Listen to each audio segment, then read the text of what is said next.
This episode of TechnoBuffalo is brought to you by Netflix.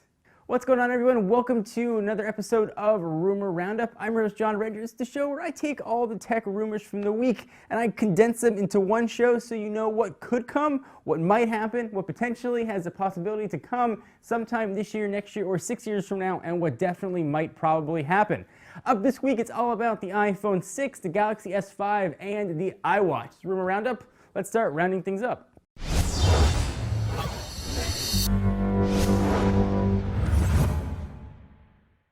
Let's begin with the big daddy of all rumors. Korean securities firm DDB Daewoo Securities Research has shipped off a single PDF that alleges both the specs of not only the Galaxy S5, but also what Apple's got in store for the iPhone 6. The company made its estimates using industry research, so they should be kinda close, or maybe not even close at all, but they were confident enough in the specs to include it in their letter to investors. So before I get to them, a lot of these are kind of like duh specs, of course. But it is still interesting on what Samsung and Apple could do. So let's start with Samsung. Galaxy S5, according to them, is going to be a 5.2-inch screen with a resolution of 2560 by 1540. It'll be an AMOLED display, and if you can do your quick math, that is a whopping 560 ppi. Power of this guy is a Snapdragon 805 or Samsung Exynos 6 processor. Samsung kind of does that. They're the two separate processors with their devices, depending on the model. 3 gigs of RAM, which like we saw in the Galaxy Note 3, available in 32, 64, or for the first time as far as I can remember, 128 gigabytes of storage.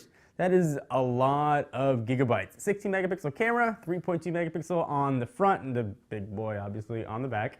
Running Android 4.4 KitKat. Release date, here's a big one, Q1 or Q2 of this year, and by my math and my sundial, we're already in February, so only 2 months left in Q1, so maybe very soon.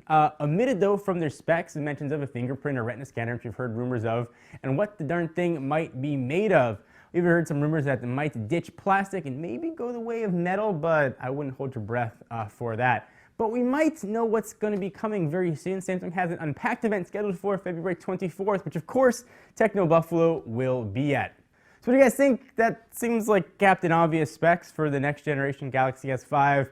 But the obvious sometimes tend to be what actually comes to fruition, so I would say those seem pretty solid. Anything you guys are excited about and not excited about? Is it worth upgrading from your Galaxy S4? I want to hear your thoughts. Samsung wasn't the only juicy nugget of kernel leak goodness that they had. They're also shedding some light on what the very secretive Apple might have in store for the iPhone 6. They suggest that Apple will be releasing the phone in 2 different models. I'm not talking 6 and 5C, 2 or 6C. They're saying one with a 4.7-inch screen, which you're saying, hey, that's big, it's 0.47 inches. But wait till I get to the other part of that rumor. The other size, a 5.5-inch screen with resolutions of 1080 by 1920 and 1280 by 2272 respectively. Apple will also supposedly be changing the material of the screen to indium gallium zinc oxide, otherwise known as IGZO, from the older low-temperature polysilicon, or LTPS, they were suggesting. Strangely though, the PDF says that the iPhone 6 will run iOS 7.2 instead of iOS 8, and it could launch as early as Q2, well before Apple's typical release window. And that's kind of funny. Or like, it could release as early as tomorrow. I would say for sure we will see the iPhone 6 as early as tomorrow, but as late as the end of this year. So again, sort of fun to speculate. Those are big phones, 5.7 and 4.7, certainly much bigger than Apple's done, certainly create a little bit of fragmentation. Curious to see what Apple does with legacy apps, and high resolution screens could certainly be nice. No mention though of any sort of inductive charging, NFC, or camera, or any kind of other stuff, which we're going to talk about in just a minute. It does look to be pretty nice. I'm kind of excited to see what Apple's got in store, what Samsung's got in store, and let them just like hungry hippo battle each other out for all the little marbles. Where the marbles in that analogy. Regardless though, I'm excited. We take a break from all the awesome rumors to thank our friends at Netflix. If you don't use Netflix, you are seriously missing out on all the great TVs and movies that you probably didn't get a chance to go out and see. You can catch up on things like The Walking Dead, Breaking Bad, Netflix original programming. Definitely worth checking out if you've got any console, Xbox 360, an Xbox One, a PS3, PS4, a Wii, or a Wii U. You can already get Netflix or really any smartphone app. If you've got a Windows phone, iOS, or Android, it works, and you should be checking it out.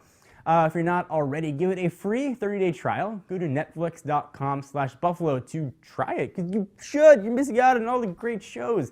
Again, that is netflix.com/buffalo. Now back to the rumors. While we're sitting with Apple, let's go and talk about them. Let's talk about the iWatch. At this point, it seems like a close to certainty that we'll see something wearable coming out from Apple, presumably this year. Beyond that, though, we don't really know much else. The New York Times was trying to illuminate what Apple might have in store. They claim that Apple is focusing on health and fitness uses for its rumored iWatch, and that iOS 8 make a pact with a health book app that will help users track their health progress. So with fitness gadgets becoming their own category, it kind of makes sense that Apple would want a piece of that ever-growing, delicious, and presumably very profitable pie. Wearables, though, are often plagued by poor battery life. New York Times has also claimed that Apple is going to try to alleviate that by offering, finally, I might add, wireless inductive charging to the iWatch, and also will release a charging plate to accompany it. So that sounds kind of realistic, but the Times takes it one step further, saying that Apple is experimenting with solar charging as well, something if it ever does come to fruition, I would not bet your house on seeing it anytime soon. The inductive charging rumor makes a lot of sense. If they're going to have inductive charging in an iWatch and a charging plate similar to the Qi charger, I would assume the iPhone 6 will also come with inductive charging. And maybe even NFC, though it's not related. I'm just thinking about things I hope that it might have, wistfully. Anyway, guys, what do you think? What are you excited about, not excited about? Galaxy S5, iPhone 6, iWatch, sort of like the heavyweights of the rumor world every year, sort of Samsung's flagships, Apple's flagships, and let them battle it out. But I'm excited. I want to know what you guys think. Leave it in the comments, sort of down here, in like my belly button area. Thank you guys for watching. Hope you enjoyed. Of course, check us out at TechnoBuffalo.com for the latest and greatest tech news. Until next time, I am John Rettinger. I'll see you next video.